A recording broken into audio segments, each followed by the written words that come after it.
Oh, hey there. Oh, hey there. How are you today, Kate? I'm good. I am Kate. And I am Bradley. And we are the History Buffoons. We sure are. And we are at the Pod Loft. I am not putting the painting behind me because we have not secured it yet to the wall, nor have I painted the blue part. So it's so many things. And, so if these fall down and scare me, that'd be great. I'm going to toss this table. In case anyone didn't watch the video for the last episode, you missed out. Because it was right away. You don't even have to watch the whole video. You just got to watch like the first 30 seconds. The picture attacked me. Yeah, it literally full-on attack. Knife wielding, like jumped out and went, ay, ay, ay, ay, ay. Okay, so today we are going to drink the Modelo Spiked. Aguas Frescas. Frescas. Oh, it's water fresca. Aguas. Yes. Aguas Frescas. And I have the Flor de Jamaica in perfect Spanish, I'm telling you. Perfect Spanish. You wouldn't even be able to tell that you were born in Nebraska with that. I have the Piña. Perfect Spanish. Piña. Okay, Yeah. so mine is hibiscus flavored. Yours is pineapple flavored? That is correct. Okay, so if you didn't know, this is from Mexico. Just like avocados. Yeah, it's a 4.5 alcohol per volume. So you did say it was Modelo, so if people don't know, Modelo's from Mexico. So yes, you know. But you've tried. So we've got 4 flavors actually. So our backups. We could talk about our backups too. Backstory is my mother-in-law doesn't drink a lot. She likes to have one here and there, and so we went over there for Memorial Day, and she goes, "Brad, have you ever seen these before?" I'm like, "I have not," and I'm like, "Would you like to try them?" And she's like, "Yeah." So she bought them for you? No, I ran out and bought them. Oh, she saw a picture of it. She showed me a picture. Or an ad. Okay. Yeah, okay. Sorry, I guess I forgot to say that. So she showed me a picture on her phone. Said, "Have you ever seen these?" And I'm like, "No." So I ran out to 2 stores because the first one didn't have it. Yeah. And I should have just went to the second store. I knew that from the get-go, but whatever.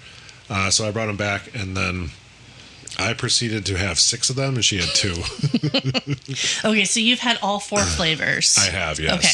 Yes. So hibiscus, pineapple, and then I also have the pepino y limon, the cucumber lime, which I'm super excited to try. If you want to try that one first, too, go ahead. I was super shocked that I liked that one because of the cucumber aspect of it. Yeah. Not very cucumbery at all, thank God.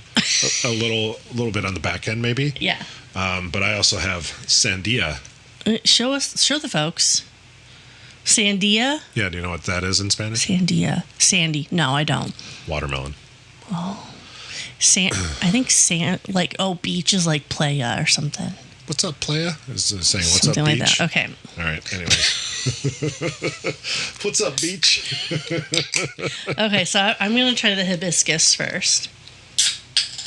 I'm going to have the piña. Oh, hello. Not bad, right? Mm-hmm. So I've had all 4.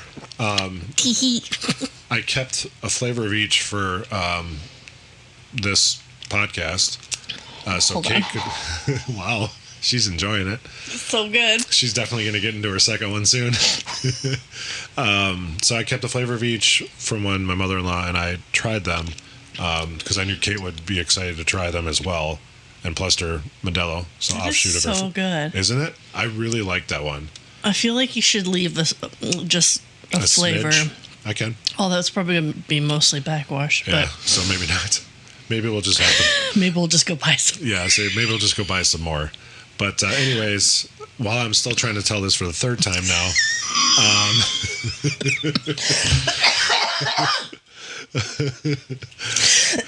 Oh, my word. Sorry, I laugh until I cough. Yeah, you do. And you cough until you laugh. Anyway, I don't even know what the fuck I was saying anymore. I'm so sorry. So I kept the flavor of each so Kate could try them, and then we figured we could try them on one of our episodes. So I gave her my 2 favorite flavors. I took the 2 that I thought they're not bad. They're just not as good as those 2. So I gave you the 2 better of the 4. But yeah, we'll have to buy another variety pack. 'Cause I think that's all they come in is a variety pack. We'll have to buy another one so we can Try that and apparently guzzle that. Yeah, Glug glug. probably. All right, let me take a sip finally. Oh, you haven't even done that. Well, you kept interrupting my story, so I kept trying to finish Sorry, it. what were you saying? Yeah. Refreshing. What was your favorite movie growing up in middle school, high school, maybe even into college? Star Wars. I should have known. I don't know why I you didn't. asked me that question. You know what my head went to? No. Gladiator, and I was like, that's why I specified like middle school, high school. Of course, it's Star Wars. I was 20 when Gladiator came out. Which is why I specified. Yeah, I would have been 20 because it just celebrated its 25th anniversary like a couple weeks ago. Do you know what my favorite movie is from back then? Sound of Music?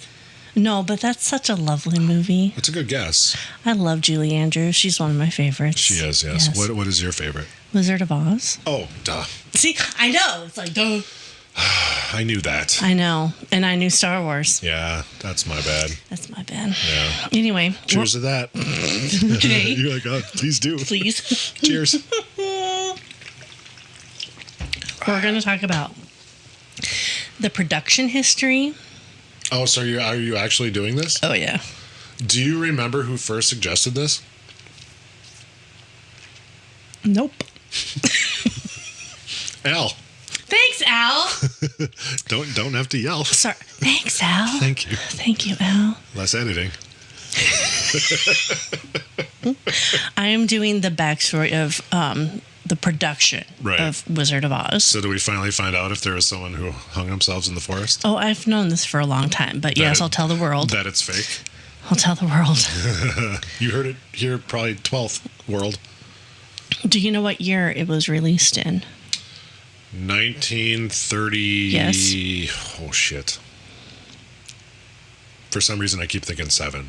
Close. But it's not. It's higher. I know. It's 39. It is 39. Yeah. Good job. For some reason, my brain kept going to 7. I'm like, that's not right. But I knew it was late 30s. So yep, yeah, 39. 39, okay. yeah. So obviously one of the most like iconic films. Oh, yes. Oh, yeah. But there were a little bit of chaos behind the scenes. There was a lot of casting changes, accidents, bizarre studio decisions. Shoveling pills and coffee down Judy Garland's throat, basically. Yep. But at the same time, they were breaking new ground because color. Technicolor. Yeah, not just color. Technicolor. Technically, it was Technicolor. And like special effects were coming up too. Like there was a whole bunch of like advanced movie making spectacles and all this. Oh, for sure. I mean, it was a fucking feat of its day. It was. For what they did. And I don't know if you go over this, so I'm sorry, but I keep thinking about this. I'm sorry if you do go over this. Did you know how they did the black and white to color? Mm-hmm. You do know that? Is that in your story? Probably not. Okay. Well, then how did they do it? Let me rearrange my bag. Okay. They so the transition between the sepia house with the sepia Dorothy into the rainbow color of Oz, they used a double and they painted the whole inside of the house or that scene. They painted it all in sepia tones. I always thought it was sepia, but all right. Whatever. Tomato. Or sepia. Yeah. They painted Dorothy. Yeah, basically. A stand-in. They painted a stand-in in sepia tones. Stunt double or backup or whatever they called it back then. She didn't really have a stunt double per se, but They're clever. It was wild how they did that. Yeah. So. Yeah. And it's actually probably one of the most used films in other films. Like there's lots of homages. Homage? Yeah. Huh. The H threw me off. Wow. Okay. There's like homage after homage. Herzegovina. Yeah. Jesus. Lots of Easter eggs throughout the film industry. Oh yeah, for sure. I mean, it's. I mean, first of all, we're not in Kansas anymore. Yeah. Yeah. There's no place like home. Absolutely. Or something about Toto or Yeah, whatever. Toto, we're not, whatever. Yeah, yep. So I think it's one of the highest, if not the highest, rated movie because of all the homages. Like that movie is. Yeah. Well, I mean, does that make sense? I'm not using my words right, but I'm just gonna. Well, you got to think about it too, though. I mean, it is 86 years old. Yeah. So it's been around a long fucking time. So it makes sense, and it's such an iconic film, even with all the shenanigans that went on, during production and so on. But I mean, there's not many people. I mean, my kids have watched it. I don't think Vesper remembers it, but Xavier likes it. Yeah. So I mean, it's really like a timeless classic movie. Do you know who my favorite character was? Cowardly Lion. Why? I don't know. You told me to answer, and I did. That was your first answer? Yeah. No. I know it wasn't right. Okay. No, I don't know who it is. The Wicked Witch. Yeah. She's my favorite. Yeah. Okay, so first off. Yes. Dorothy Gale. Yes.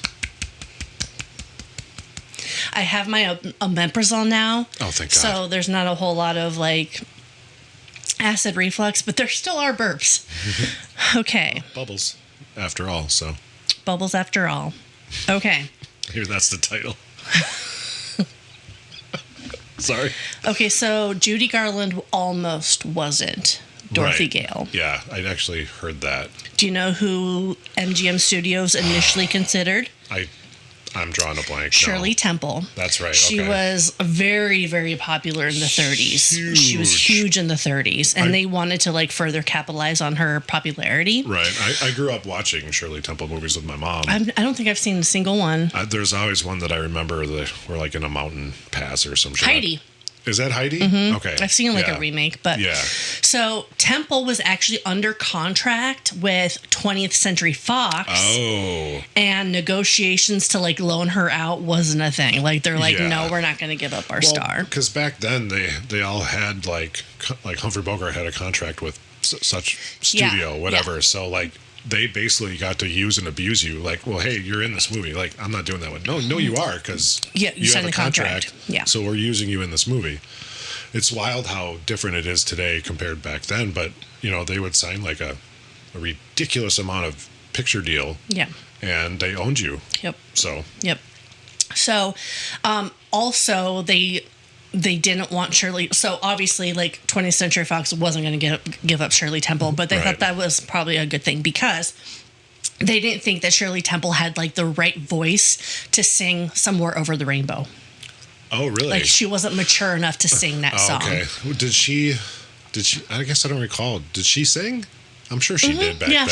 She sang and danced and Okay. yeah. Yeah. Yeah, and they're like Judy Garland, who was 16 at this time, Right. had a mature singing voice Right. and a stronger like emotional range. Okay. And so they went with Judy Garland after like their test recordings and stuff. How old was Shirley Temple at this time? Did you say? Ooh, I didn't say how old she was. Oh, okay. Judy Garland was 16. I Yeah. don't recall. I can look it up real quick. Well, and while you do that, I can tell you that this is the second time in 3 episodes that we brought up Shirley Temple. What? We were talking about Shirley Temple the drink in our conversation Okay, episode. I remember that. So. Jeez Louise, you have the weirdest memory. I know. Okay, so Shirley Temple was born in 1928. So she would have only been 11. Wow. Jeez. Okay. Makes sense then. Okay, so 16-year-old Judy Garland. Yeah. She still wasn't quite young enough, quote unquote, young enough for their vision, Yep. the studio's vision. So what did they do? They starved her. They bound her body in corsets. Yep. And altered her face. Yeah. Like they gave her like a little like button nose and stuff. I don't think that made it into the film. I don't think it did, but But it's like, come on. And then, yes, a very strict diet. of coffee and pills. Chicken soup, 1 meal a day. Was that for the soul? Chicken soup, black coffee, and cigarettes. Yep. That was the other thing, yeah. Yes. Because that works. Here's 16-year-old. God, wild times back then. I have a picture that's going to come up on our social media, but it's basically a visual that I created of what her meals would look like. Ugh. Coffee and cigarettes for the morning. Okay. Chicken soup, Probably mostly broth I'm sure. with cigarettes for lunch, coffee and cigarettes for a snack, coffee and cigarettes for dinner. That is just wild that they could get away with that. Even in 38 when they filmed it, 37 when they filmed it, who knows? She was basically chain smoking 80 cigarettes a day to keep her appetite down. 4 packs of cigarettes. Mm-hmm. That's insane. No wonder she died when she was like, wasn't she in her 40s, right? Yeah, 40s, right? Like 46 or something like that. I don't recall. I don't know. I'd have to look it up. That's okay. I don't have her life memorized, but... What? I know. You've watched the movie? So, MGM also had another casting shuffle with Ray Bolger. Yeah, because... Well, go ahead. Sorry. No, that's okay. Because wait, I'm getting the names mixed up. Because one of them was allergic to the paint. What? Really? My tab. But why? Because I fidget with it. You're going to have to pay your tab now. Anyways. Yes. So, yeah. They had Ray Bolger playing the Tin Man. Right. And Buddy Ebsen. Yes. Who was the original. That's the name I couldn't remember. Original Hillbillies. Beverly Hillbillies guy. Yeah. I can't remember his name. Clampett? Jed Clampett? Yes, that's right. Good job. Yeah. So Buddy Ebsen was going to be the Scarecrow. Yeah. And Bolger, which is like this really lanky, almost like a rubbery-looking dancer, and that's kind of what he was known for. Right. Desperately wanted the Scarecrow role. Right. It was like basically tailor-made for him. Sure. And he persuaded the studio to switch their parts. Okay. So Ebsen became Tin Man. And then he became not Tin Man because he was allergic to the, what is it? Was it a paint? Wasn't it like a lead-based paint or some stupid shit like that? I will get to that in a moment. Okay. But initially, their roles swapped, okay? Wow, you just flipped me off when you did that. You're welcome. The Wicked Witch. Yeah. Margaret Hamilton is the Wicked Witch. However, Correct. It started first with Oscar-winning actress Gail Sondergaard. Not familiar with her works. She was mostly in the 20s and the 30s. She actually worked up into the 80s, I believe. Really? But she was in the movie Babes in Toyland. Yeah. Or maybe that was Ray Bolger. I don't remember. Anyways. But sorry. Ray Bolger was in Babes of Toyland. Yeah, that makes sense. Gail Sondergaard, thank you. As if you said whatever. You're welcome. Anywho's. She was in more, it looked like more foreign films. Oh, okay. That came out in the U.S., if that makes any sense. I mean, they were like foreign films, but they were, anyway, doesn't matter. It really doesn't. So they originally had her as the Wicked Witch, and she was like a glamorous, pretty witch. Okay. And they're like, let's scrap this idea. We need a little bit of a scarier interpretation. Mm-hmm. So Sondergaard was like, that ain't me, so I'm going to bow out. Peace, I'm out. Yep. And then Margaret Hamilton fully embraced that green skin with the crooked, hooked nose and warts and stuff. And she effing delivered, right? Yeah, especially when she got burned. We will also get to that. I figured as much. Then the film's direction changed hands multiple times. Okay. So we start with Richard Thorpe. He was the very first director. Okay. He shot for 2 weeks. Oh, wow. In 1938 before the producer halted production due to terrible results. They just weren't happy. Did not like what he was coming out with or whatnot? Wow. Thorpe had put Garland in a blonde wig and heavy makeup. But wasn't that like... for a young girl. Wasn't that more true to the book, though? Like, wasn't she actually blonde in the book? No. I don't believe so. Maybe I'm thinking of something different. I don't believe so, but she was a young girl. I would say she was probably Shirley Temple's age in the book, but, 11 or so. I do recall that.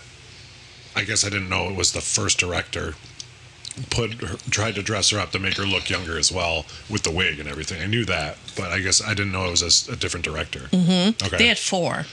4 total? Yes. Shit, I never knew that. So the second one George Cukor, he is uncredited. Okay. He spent a few days refining the film's look. Okay. He ditched the blonde wig, toned down Garland's makeup to more of a natural look, Right. and then helped recast Tin Man after Ebsen's departure, which we will talk about. Yeah. Thirdly, Victor Fleming. Okay. He took over the majority of the filming, and he's kind of the one credited as The director. Okay. But he kind of instilled order on the production. Fleming would leave just before completion because he was offered to direct Gone with the Wind with Vivien Leigh. Oh. Well, there you go. Which was also MGM. Which makes sense. Yep. Then, final director, King Vidor. King Vidor? He stepped in to finish the remaining scenes, notably like the black and white scenes, the Kansas scenes at the beginning, Okay. Including the Over the Rainbow song. Gotcha. So it took 4 directors to get Dorothy to the Emerald City. I never knew that. Okay. That's awesome. Yeah. But because of all these changes, Yeah. it resulted in continuity issues. Right. Dorothy's hair length changes throughout the entire movie, and I will insert a picture here. Okay. There's a short, there's a medium, and there's a long. Yeah.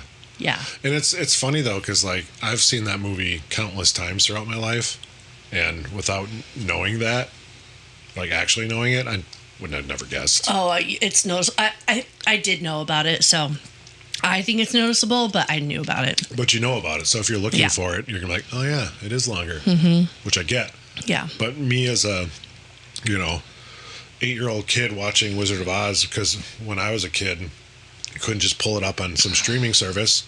You had to wait for it to be on TV, and it usually on in like the fallish Thanksgiving. November. Oh yeah, I watched it every year around that time. I remember sitting in this one particular blue recliner we had at our house, and it was stormy day out or whatever, snow or whatever. Sounds lovely. It was great, and then just watched The Wizard of Oz, and I would have never guessed that because Yeah. I was a fucking kid. Right. So, anyways, So, the legendary Over the Rainbow song yeah. almost didn't make it into the film. Oh, Did you know that? I did not know that. They felt that the ballad slowed down the pacing and worried that kids would kind of get bored of the Kansas scenes because the big selling point was this Technicolor Oz. Of course. So, associate producer Arthur Freed was so appalled that he issued an ultimatum to studio chief Louis B. Mayer: Yeah. the song stays or I go. Wow. Mayer relented. And he famously said, quote, "Let the boys have the damn song. Put it back in the picture. It can't hurt." End quote. Yeah, it was like one of the biggest parts of the movie because it was such a catchy tune. It won the Academy Award for Best Original Song. Just think if they would have never put that in there. Yeah. Do you have how many total Oscars they won? 2. It was only 2? It was only 2. What was the other one then?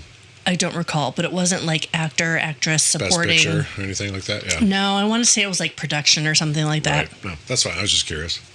I guess I never really fully looked at what they all won. So Okay, you finished your beer the same time I finished my beer, which never effing happens. because you were sucking that thing down. I know. Okay, so now I'm going to try the cucumber lime. Let me know what you think of that because Which one are you trying? This is the Sandia. The watermelon. Yeah. So let me know what you think of yours because I think you're gonna like that one too.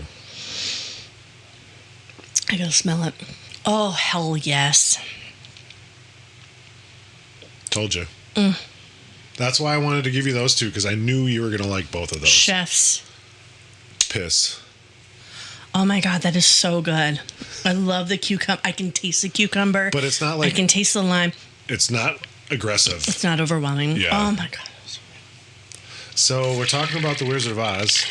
It's a movie. It's a movie. Okay. So there was also the deleted jitterbug number Have you heard of the jitterbug? I mean, I know of the jitterbug, but not from this from movie? Nope. So it was like a large-scale swing dance sequence. Yeah, that would not have worked. They called it the jitterbug. It was featuring Dorothy and her friends, and they were like dancing frenetically in the haunted forest, which the Wicked Witch sends a magical insect to make them dance uncontrollably. Wow, it's like that one dance. Dancing over Plague. Where was that? Holland? I don't recall. I brought it up once. I don't remember. Yeah, but they cut the number because it was the timing and the tone. It just didn't work. It did not. That would not have worked in that movie. So no, like real footage of that sequence has really survived. I was going to ask if there was any. There's like a GIF. Oh. That is kind of going around, but. That's dumb. Not really, and the quality of the image is very, very poor. I'm sure it's awful. But in the movie, there still remains a dialogue of the witch that says, quote, "I sent a little insect on ahead to take the fight out of them." Sorry, let me do that again. "I sent a little insect on ahead to take the fight out of them." And see, I can't recall that. I don't recall that line at all. Me either. Do you know when I that don't. was? Okay. No. Because. But I'm gonna watch it now. I think we should watch that since we're doing an episode on it. I don't recall that line at all. I don't. That's interesting. Yeah. Okay, we'll have to watch it and look out for it. So. Okay, so Wizard of Oz sometimes felt a little perilous. Yeah. The production gained a reputation of kind of a curse-like reputation of the injuries and the ordeals that happened on the set. Sure. Okay. Some of them were a little shocking, a little horrifying, a little traumatic. Yep. So, Tin Man's toxic makeup. Yeah. You had mentioned that. So, do you have what the actual makeup was he was allergic to? Mm-hmm. Okay. Or was he allergic, or was it just because they use it again on the next guy? Yes, I will address both. Okay. Okay, so Buddy Ebsen, the original Tin Man. Yeah. And I will insert a picture. Yes. He had a silvery face that was achieved with aluminum dust. Yes. So no one realized that having an actor inhale aluminum dust all day was potentially harmful. Yeah. 9 days of filming is all it took. And he was like really sick, in right? excruciating pain. Yeah. He was struggling to breathe. He was rushed to the hospital. He had essentially been poisoned by aluminum dust. Yep. It coated his lungs. Ugh. Yeah. So he spent weeks recovering in an oxygen tent. Wow. While the studio, who was impatient, said, we're going to replace you. We're going to replace you. So do you know how much of his scenes were filmed before they replaced him? Because, 9 days, that's, especially back then, they probably filmed a decent amount. I think, so I saw a picture of him in a Kansas scene, but usually the Kansas scenes were done at the very end, as per the director's stuff that I wrote. So I'm not really sure how curious, long, but. Because, 9 days back then, they were like... That could have been like... a movie. Honestly, because they were pretty like gung-ho, we got to pump this shit out so we can make our money. Yeah. So I wonder how much was actually filmed with him. Interesting. So Jack Haley is the new Tin Man with safer makeup. Of course. They mixed the aluminum powder into a paste. Because that makes it safer. Without it, so it's not loose powder that he's inhaling. It's still there though. Nope. So Haley developed a severe eye infection from it. Oh, well, that's not surprising. Yeah. To add insult to injury, MGM didn't tell Haley the real reason Ebsen fell ill. That is shisty. So he was unaware of this potential hazard. Right. In the end, Buddy Ebsen's vocals can actually still be heard in some of the ensemble songs. Oh, really? Mm-hmm. So they didn't cut him out of there. Yep. They just had Haley just lip sync then? Mm-hmm. Or wow, that's wild. Now, Burt Lauer. Yes. Or Lahr. Yeah, I'm not sure. Lahr. Lahr. Lahr. Do you recall which one he might be? He's, oh my God. Hold on. Is he the lion? He's the lion. Yeah. I was kidding. It's been a minute since I've watched this too. I'm throwing names at you left and right here too. And I know them. I'm not going to say really well, fairly well. Mm-hmm. But yeah, okay. I was mixing them up there. So yeah, he's the lion. Yes, Ray Bolger, yes. Scarecrow. Yes. Jack Haley, Tin Man. Bolger's the one I know the best. Right. For whatever reason, but yeah. And then Bert Lahr. Yeah. Is the Cowardly Lion. Yes. His costume, a real fucking lion. Isn't that wild? I actually have heard that before. It weighed 90 pounds. Oh my God. How could you? With a complete lion mane. So did they just like, hey, they didn't kill the lion from the MGM, like,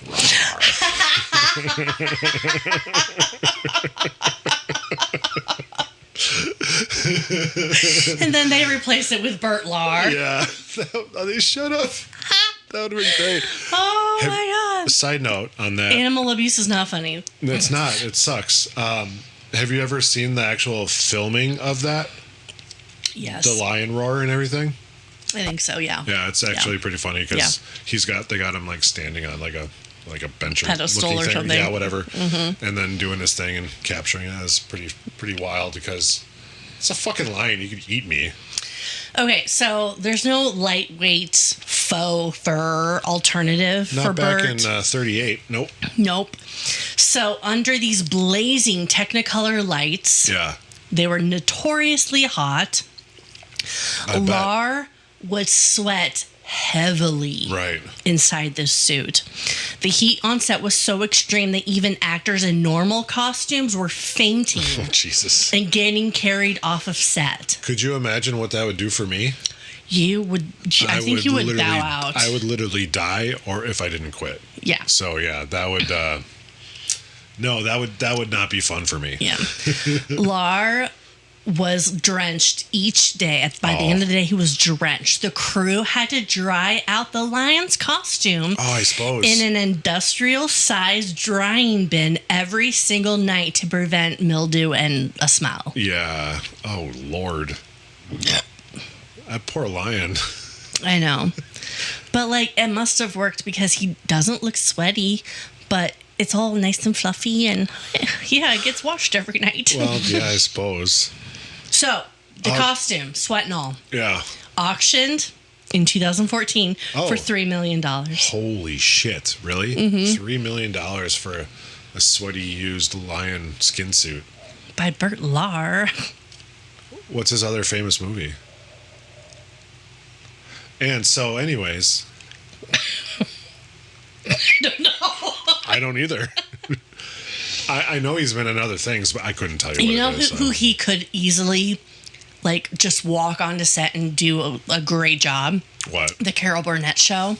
I could easily see him just picking up and just being one of the comedic actors on her show. I could definitely see that for sure. Yeah. I think it's because his facial features are very... In his mannerisms, just big and bold, and they're great. For sure. Okay, Margaret Hamilton. Yes, the witch. She probably had the most traumatic injury on set. The burning? During the Munchkinland scene at the beginning, the witch exits. Tries to. In a fiery ball. Flash of smoke. Yep. And it's a hell of a special effect. Oh, great, yeah. And if I'm not mistaken, they actually used the shot that burned her in the movie? I've heard that. I did not right? confirm that. Okay. But I have heard that. I have heard that. I don't know if it's correct either, but yeah. But Hamilton was supposed to drop through a hidden trap door. Yes. Before the pyrotechnics went off. But that didn't work out that way. The special effects crew were a second too soon. On the fireball. Yeah. And she caught fire. Yeah. I'm going to insert a picture of the scene, not her. Isn't it? And it's really too bad, too, because they couldn't throw water on her because she'd melt. Sorry. Drink more. Okay. Would you please? Cheers to me. Her hat and her broom caught fire, and she suffered third-degree burns on her face and hand. So how far into filming was this? Did you come across that at all? I did not come across timing. Because could you imagine? So let's pretend, and it could be the truth too. I have no idea. Hey, you just got burned. Sorry about that. We're gonna paint your burns green now. Yeah. Fuck. Yeah, they actually did wait for her to recuperate. Okay. So her chin, her nose, and her forehead were scalded. Right. Her right eyebrow and eyelashes were singed off. Oh, fuck. Her upper lip and eyelid were severely burned. Wow. And when she looked down at her hand, the skin was gone. Oh. It burned her skin right through her hand. Wow. So, to make it worse, the team's first priority, Yeah. to quickly remove her copper-based green makeup before it seeped into her open wounds, which would have poisoned her bloodstream. Yeah, she would have fucking died. Yeah. Wow. While she's in this green makeup, she literally cannot eat on set for fear of that green paint accidentally ingesting. Mm-hmm. Wow. Yeah. Good thing things have gotten better. Holy shit. Yeah. That would suck. So the studio did not send her home. No, they're like, hey, we need you. A friend had to drive her to safety. Come on. But the MGM execs phoned her every day. Well, that's nice of them. Asking, When will you be back? when can you come back? I've actually heard that. It took her 6 weeks to recuperate. So were they able to get other things done in the 6 weeks of her absence? Because obviously she's not in every scene. I would assume, but I can't confirm that. Yeah, but you would imagine assume. it's got to be because B-roll, whatever. yeah, well, I mean, she's not in every scene, so there's plenty of stuff to film without her. So when she comes back, Yeah. she's a single mother. She chooses not to sue the studio for fear that she would be blacklisted. That's fucking terrible. Mm-hmm. So when she did return, her hands were still too raw for makeup, so she wore green gloves in some of the scenes. Oh, really? And I'm not sure if they were picked up on camera, but I am for sure going to look. All right, so we have to look for that one line and green gloves. Yep, okay. the bug line and the green gloves. Yeah, okay. Yeah. I'm on board for this. So then, Yeah. a stunt woman. Yes. You would think that the studio would learn their lesson, but they planned another fiery broomstick scene. Hamilton was like, I'm out. They had to get the shot, Kate. They brought in a stunt double. Right. Her name is Betty Danko. Betty Danko. I also have a picture of her. All right.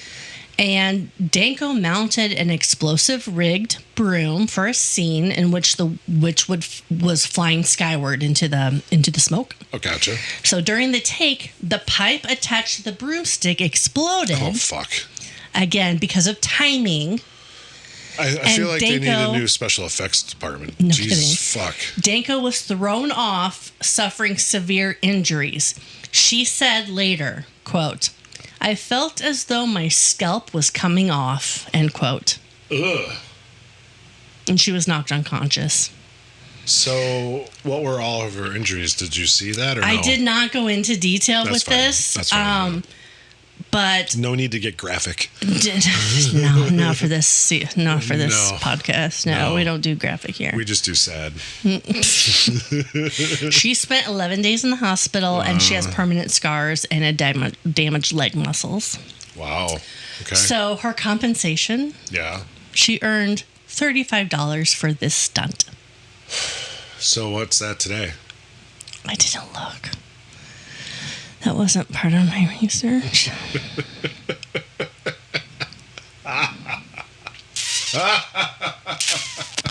Moving on. Yes, please. The scene, the poppy field. Oh, with the asbestos? Fucking genius move there. They decided that snowflakes made of chrysotile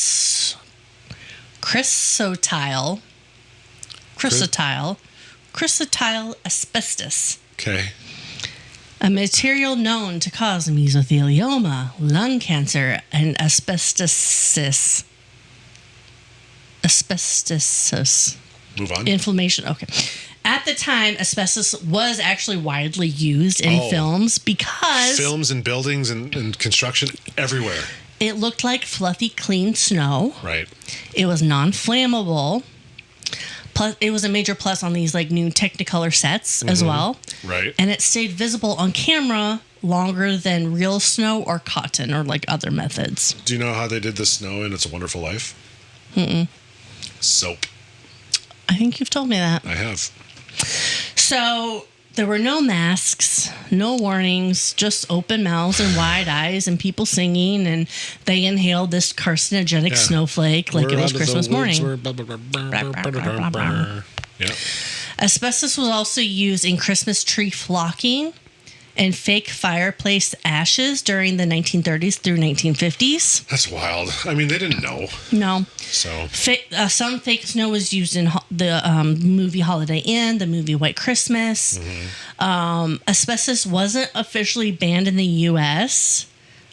in consumer products until the 1980s. Wow. Not until then. I mean, I know it's been banned for a while. Like, I remember, where I grew up, we had the elementary school and the high school were like kind of near each other. And then down the road was the big old middle school. It was a big old building. It was great. I actually did summer school classes in there. They shut it all down except for the gym. We used to have like tournaments, basketball tournaments, whatever in there because of all the asbestos in it. Yeah. And then they tore it down, and now it's a library with an observatory. Oh, cool. Yeah, it's kind of neat. Never been in. Okay. Yeah. The Munchkins. Yeah. There were over 100 of them. Didn't the last one just die like a few years back? Yes, I believe so. Not that long ago? Yeah, I would say within the last 10 years. Oh, yeah, something like that. But yeah, I think it was the last one, if I'm not mistaken. I think so. Yeah. So these Munchkins, these people that they called Munchkins on the film. Well, I mean, they were it's brought not derogatory. Over. They were brought over from Europe's dwarf vaudeville circuit. Right. And they were boisterous. Yes. To put it simply. Yes. They were rambunctious. They were drunken parties, rambunctious behaviors. Yeah, because, I mean, they weren't kids. They were adults. They were adults. So, I mean. Decades later. Yes. Judy Garland's ex-husband, Sid Luft. Yes. Claimed that the Munchkins were constantly drunk and, quote, put their hands under Judy's dress, end quote. But there's nothing to say that was actually true. So, but he wasn't around when she was 16, so I mean... It would have had to come from her. If it came from anyone. But there's no evidence. Right. So, excuse me. Garland herself joked in a 1967 interview that the Munchkins, quote, had a very good time and that their drinking was the only trouble on the Oz set. So she called it annoying but hardly traumatic. Yeah. So fair enough. She was mostly badgered from the studio producers rather than the Munchkins. Right. Yeah. Yeah. So the Munchkins did, I keep saying the Munchkins, but the people who play the Munchkins did notoriously earn very low wages. Didn't some of them not earn anything at all, kind of thing? Well, my source says $50 a week. Okay. But even Toto the dog earned more. I was just going to tell you, did you know that Toto earned more than that? Yeah. Yes. Toto was in a couple movies. Yes. So, Toto. Yeah. He wasn't even safe on set. No? Toto People are trying to eat him? Toto is actually a girl. Yes. And her name is Terry. Yes. I did know that. She was stepped on by one of the witch's palace guards during the filming. The dog suffered a sprained, some sources say broken, foot and had to rest for about 2 weeks. Jesus. And a dog stand-in filled in some of the scenes until Terry returned to work. That's wild. Toto's salary was $125 per week. Yeah, isn't that wild? For a dog. And then these humans got paid $50. But apparently Terry's agents did her right because she was in about 22 films. Yeah, that's right. That's how many. I knew she was in a bunch of them. But yeah. She was only credited for those Out of those 22, in 3 movies, Wizard of Oz being one of them. Okay. Otherwise, everything else is uncredited. Right. Which, why would they give a credit to a dog? Yeah. Back then, you know. Today they would definitely do that, but So Judy Garland yeah.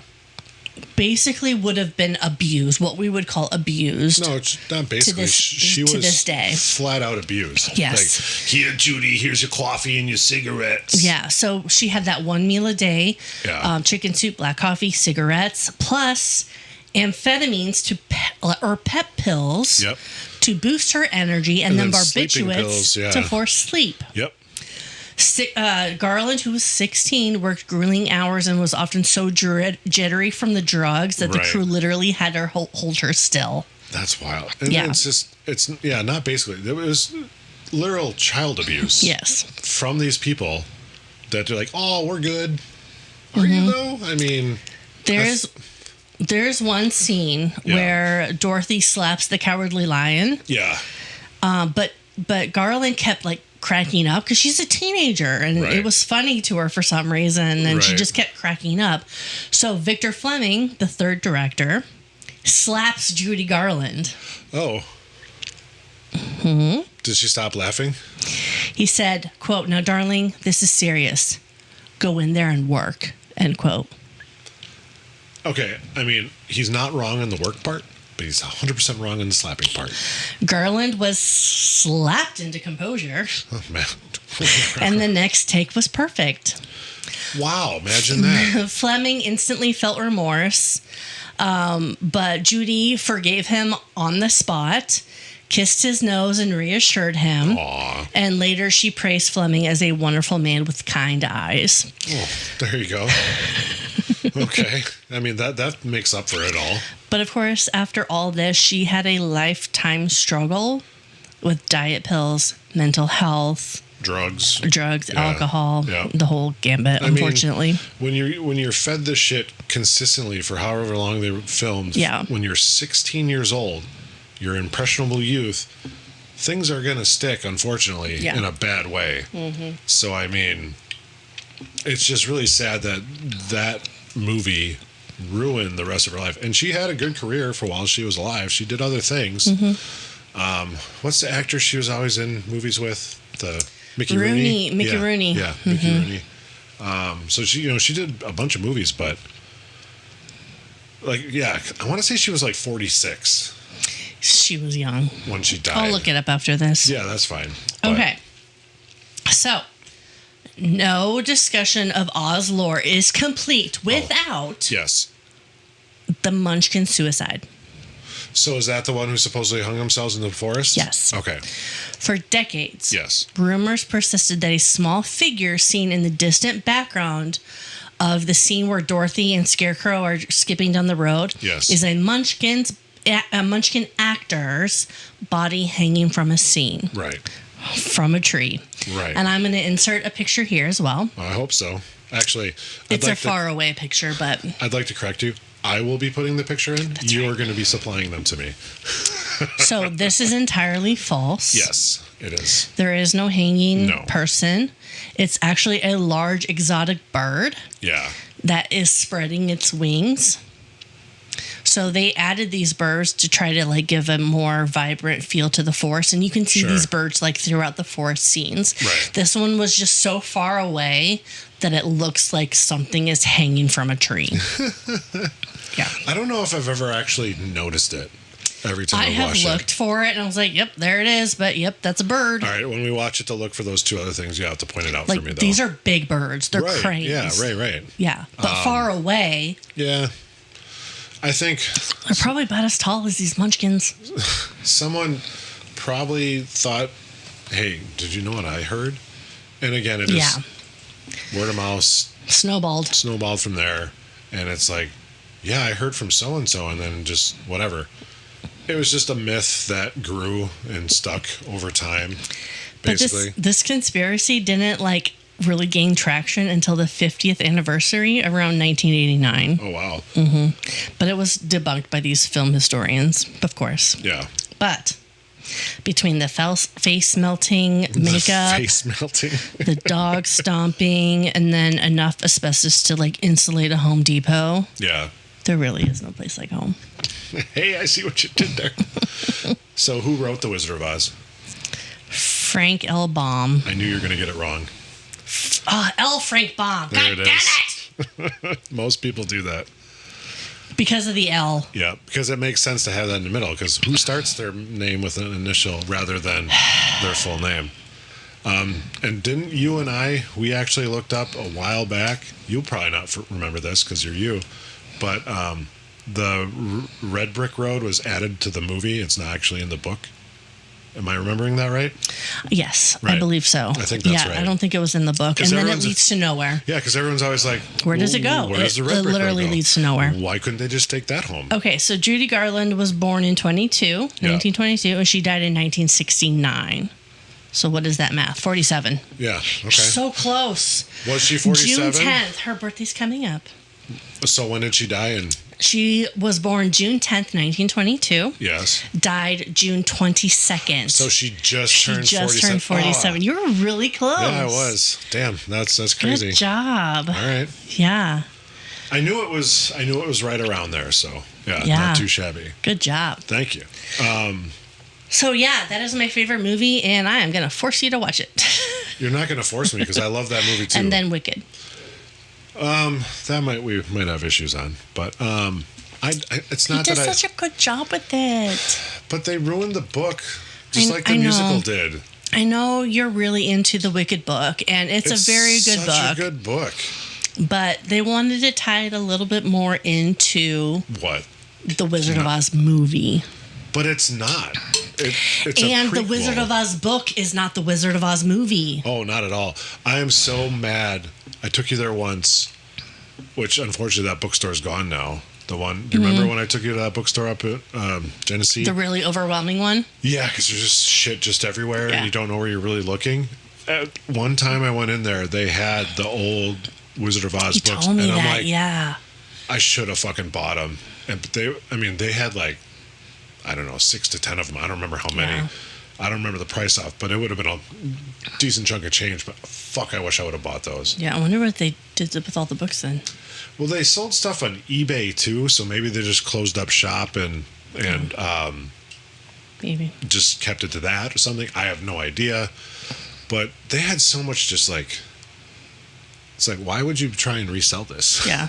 Okay, real quick before Yeah. we like finish up here and talk about our beverages. Yeah. What is your favorite scene in Wizard of Oz? Oh, man. I always really liked when they first all, like, the Cowardly Lion, especially when they first went to go meet the wizard and how he just wanted to bail kind of thing. And even like... Someone pulled my tail. Yeah. That was you. But even like the song, like If I Were King or whatever. Oh, he's great. I love that. Like, If I were king of the forest. I'm sorry, everybody. But yes, that's what I was talking about.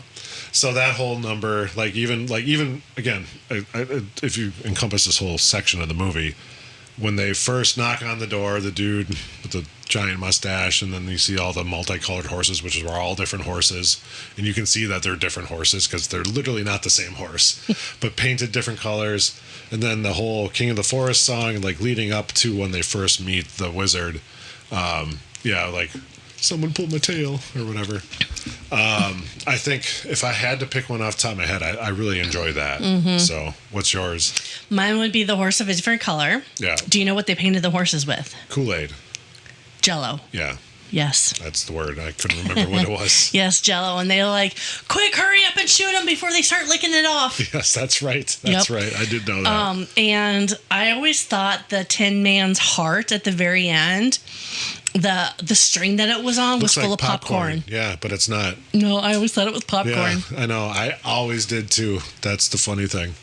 But no, it's a classic movie. Again, what did I say? 86 years it's been out. That's wild. Mm-hmm. When was it actually released during the year? Did you see that date? No. I don't remember off the top of my head. So, but yeah, it's hard to believe. Been watching. I mean, although it did terribly in theaters, it wasn't until color TV came out that they started putting it on TV, and people were this is amazing. Amazed. Yeah. They were amazed, and that's how the popularity came, and that's why they kept putting it on TV. Right. It's funny even today though that happens with movies so it's funny to hear that it did then because like Office Space didn't do that great in the theater. It's a fucking cult classic movie. It's a great fucking movie too. Or insert other one. Even Shawshank Redemption. Yep. That was a great movie. Which you actually have pictures on your wall.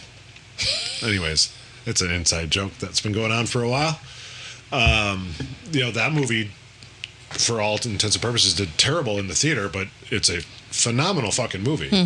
But I also did remember, I don't remember the movies that came out. I think it was like 2 other huge movies came out the same weekend that Shawshank did, and kind of fucked their chances. Gotcha. I'm trying to blank on what those 2 are, but doesn't matter. Anyways, so okay. How did you like your beverages? I liked both very much. I don't think I can pick a favorite. Okay, that's fine. With the hibiscus or the cucumber lime, I love them both, and I want more. Okay, well maybe we'll get some more, and then you can try these 2, because again they're good. I just thought those 2 were the better of the 4. And you and I have different tastes, so maybe I'll like them. Yeah, you might more like than them, you do. But I was right though. You actually for sure rather enjoyed those, and thank you very much for not throwing the second tab on the floor. That was very nice of you. I fidgeted that one off too. I heard it rattle in the can, so I'll have to go find the other one somewhere on the floor. Yeah, damn right you will. But anyways, no, I thought you would like those. It was fun sampling with my mother-in-law because I don't get to see her a ton just because of scheduling and stuff. So it was nice that she wanted to have a couple beverages with me. That's awesome. Yeah. And I'm like, I tasted. I'm like, ooh, Kate's gonna like these, so let's do it for the podcast. And I thought you would like those. I think you'll like these 2. Those are the 2 better out of the 4. Anyways. Yeah. So thank you for the Wizard of Oz. Yes, you're welcome. That's very great. And I'll have to let Al know that, hey, we finally did it. Do you remember when you suggested that? I think it was really early on. I think it was actually very early on that he suggested that because it would be kind of cool, all the weird shit that happened around the Wizard of Oz. I'm like, oh, that sounds awesome. And I remember telling you. Yeah. And then it just kind of stewed there for a bit, but it's nice to finally get it out. So. Yep. Well. I suppose. All right, buffoons. That's it for today's episode. Buckle up because we've got another historical adventure waiting for you next time. Feeling hungry for more buffoonery? Or maybe you have a burning question or a wild historical theory for us to explore? Hit us up on social media. We're History Buffoons Podcast on YouTube, X, Instagram, and Facebook. You can also email us at historybuffoonspodcast@gmail.com. We are Bradley and Kate. Music by Corey Akers. Follow us wherever you get your podcasts and turn those notifications on to stay in the loop. Until next time, stay curious and don't forget to rate and review us. Remember, the buffoonery never stops.